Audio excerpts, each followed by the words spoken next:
Alrighty, I am recording. Let me fix my setup here, a little crooked. Okay, we're gonna do our second garment. This is gonna be a pink tank top, and we'll do this one also in pencil. Tomorrow we're gonna learn to do the ink marks on these, but we'll start out today with just the pencil.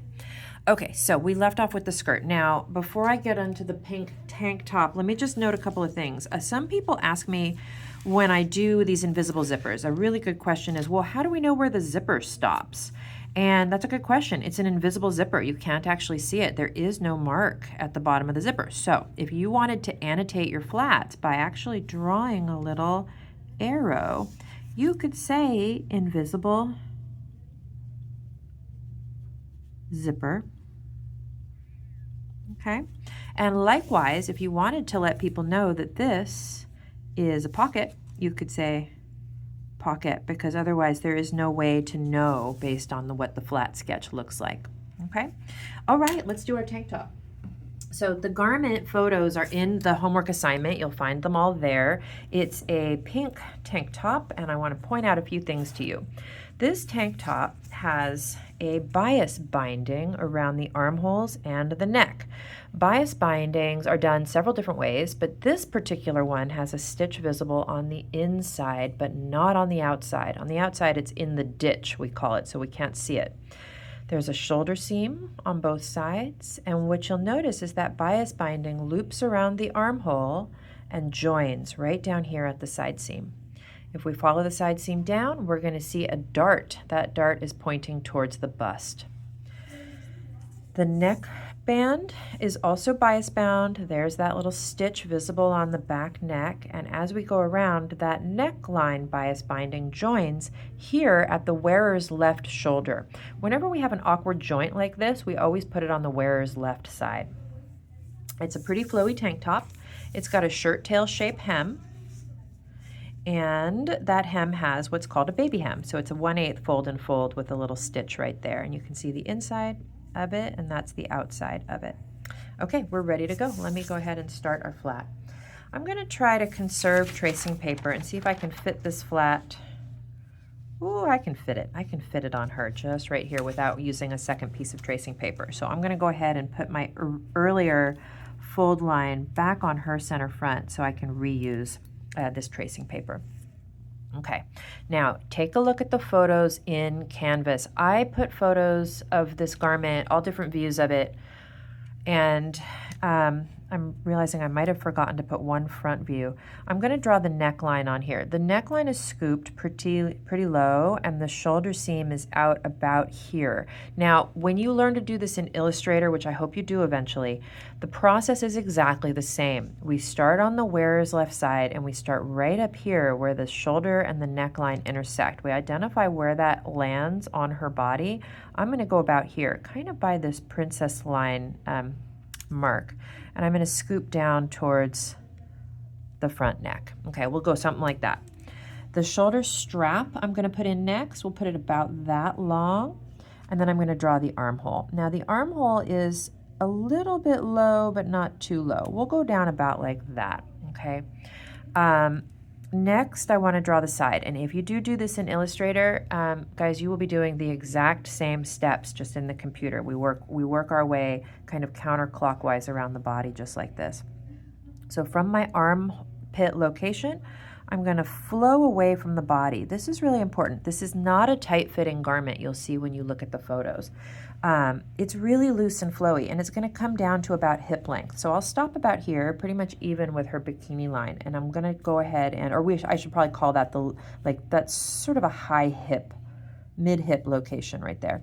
I'm going to draw in that shirt tail hem shape, about like that, okay?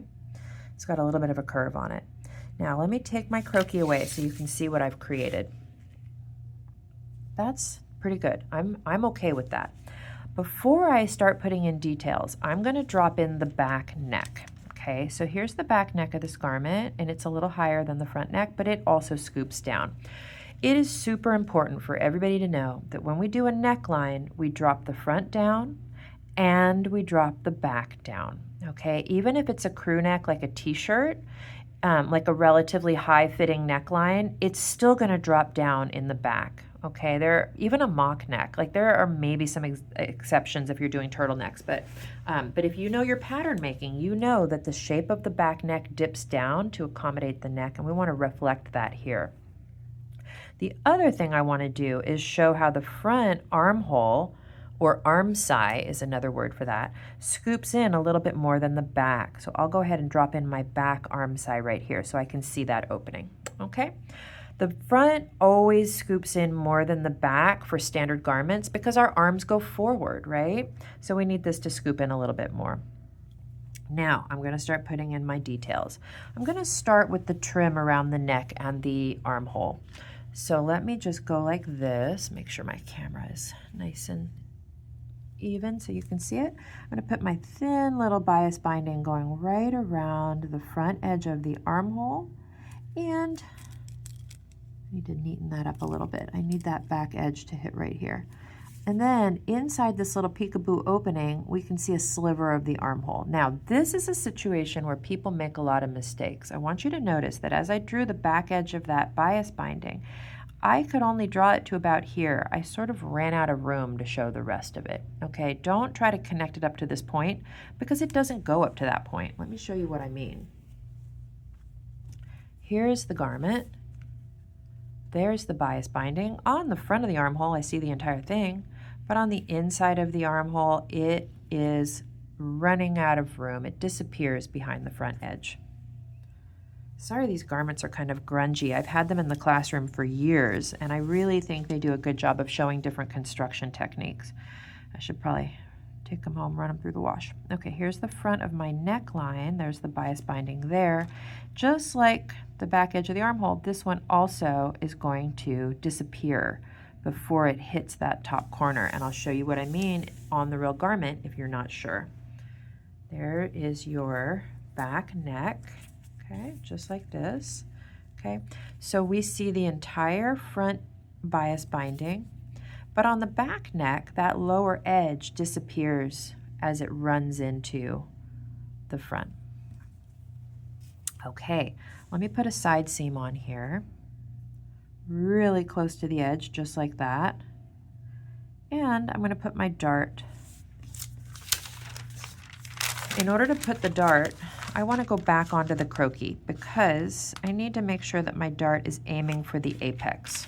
The apex is the high point of the bust right about here. There's something called a back off where when you do your pattern making, your dart won't go quite all the way to the high point, but we're going to aim in that direction. Okay, there we go. That's a pretty good start for my front view. There's more to add, but we'll do it in just a minute. Let me fold it and reflect it. And go ahead and I'm going to trace everything onto my back view really carefully. And then we'll go back and we'll add in the stitching detail. I'm still missing some shoulder seams, you might have noticed. And I need to put my hem detail in there. And then we'll make sure we have everything, and then we'll go ahead and turn it into the back view. So here I go, working my way around my silhouette. I'm going to follow that bottom shirt tail shaped hem. I'm going to put my side seam in place. And I'm going to put my dart right there. And I'll go ahead and get the bottom edge of the bias binding on the front neck. Okay, let's see what we got. Okay, we're in the right direction here.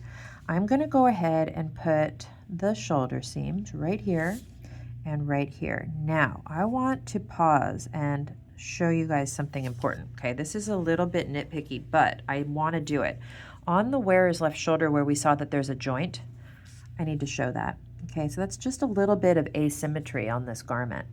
The other thing I want to do is down here at the armpit where the side seam runs up and the bias binding joins itself, I'm actually going to run my side seam straight up into the bias binding. Do you see it? It's tiny, but these little details really matter. Okay, next thing I want to do is put in some stitching. So as we discussed, we can see the stitching on the edge of the bias binding inside. It's really close to the inner edge of the inside of the bias binding. We'll put it on the neck and we'll put it on the armhole where we can see it there. This is why that stitching has to be so tiny. Okay, now we've got our hem. So this garment, as I was laying it out on the table, the front and back hem were actually identical. In the past, I made an assumption that the back hem hung lower, but that is not actually the case. So what I'm going to do, though, is just for FYI, if it did hang lower, it's kind of an interesting exercise because I'll show you what that would look like. So right now, we're going to put a row of stitching really close to the edge because it's a baby hem, guys. This is a 1/8 of an inch fold and fold hem. It's super tiny. So we want that stitch line to be right as close to the edge as we can get it. Other garments are different, and it does matter how far away your stitch is from the edge of your garment. Now, if we could see the inside edge of the back of the hem, what we would see is a line for the edge where it's folded, and then a stitch. Okay, so if we could see that, we would see a line and a stitch. You with me? Now, I'm a little bit sad that I noticed this garment doesn't have a back longer than the front. So sad because I love that exercise so that we know what that folded hem looks like since it comes up again and again in your designs for your collections. I'm kind of tempted to just leave it. So I'm gonna let you guys decide. For your flats, feel free to do what I'm doing here and pretend that that back edge actually drops a little lower than the front edge, which is common, right? They actually do that a lot because if you tuck your shirt in and then you're sitting down, it stays tucked in. So if you want to add in this back edge hanging down, please do so. But if you skip it because they're identical, then that's fine too. Okay, we've got the front view of the tank top. I'm going to go ahead and carry on to the back view. The process is the same as we did for the skirt. You're going to fold your paper. You're going to trace the silhouette and only the silhouette. Now, if your mind was wandering for a few minutes or you, I don't know, were getting something to eat, I have no idea, guys, whatever you were doing. But I hope you were watching carefully to all these videos. But if you weren't, now is the time to really focus on what I'm showing you. I'm doing the back view. When I do the back view, I start out by tracing the silhouette edge and only the silhouette edge. Okay, this is important. This is super fundamental because our flats are going to get, the garments are going to get more and more complicated. And when they do, it becomes really challenging to sort out how the front and the back are going to work together. And the way you do it is always the same. If you can just follow these steps, it's going to help you out tremendously. The way you want to do it is start by tracing only the silhouette. Can you see it? There's the whole situation. There's the back. Just the silhouette, only the very most outline. When I say silhouette, I mean the very most outline. Okay, now I need to just change the details. So what do I need to put? Let me put the arm binding. Oops, try to make that nice and even. There it is. Let me put the arm binding on, or I'm sorry, the neck binding right here. Let me put the other arm binding. Let me put some stitching on my hem. Okay. Put stitching along my hem. Now, here's my question for you. Do I need to put side seams on the back of this tank top? Should I? Should I put the side seams? And the answer is no, don't do it. Do not do it. You don't need the side seams on the back view, guys. You already put them on the front view. If you drew another line here, people are going to assume that the side of this garment has a stripe or a strip of fabric or a trim or something's going on. Okay, we don't want that. Okay, I actually think the back view is complete because there's nothing going on there. We put all the details on the front. We can't see any stitching in here. We just need the hem stitching here. The darts are on the front. And notice too, I'm going to zoom in a little bit here. Can you see how my darts end at the side seam? That is also really important. Darts have to come from a seam, unless it's a special type of dart called a fisheye dart. But there's that dart and it comes to the side seam. Don't draw it past that. Okay, I believe that's it for the tank top flat. Okay, so hopefully this was helpful. We're gonna carry on with flats tomorrow and I'll teach you how to use ink and to do some more complicated garments. Be sure you read the instructions on what photos to submit for the homework. If you guys have any questions, please reach out, let me know how everything's going, and I will talk to you soon.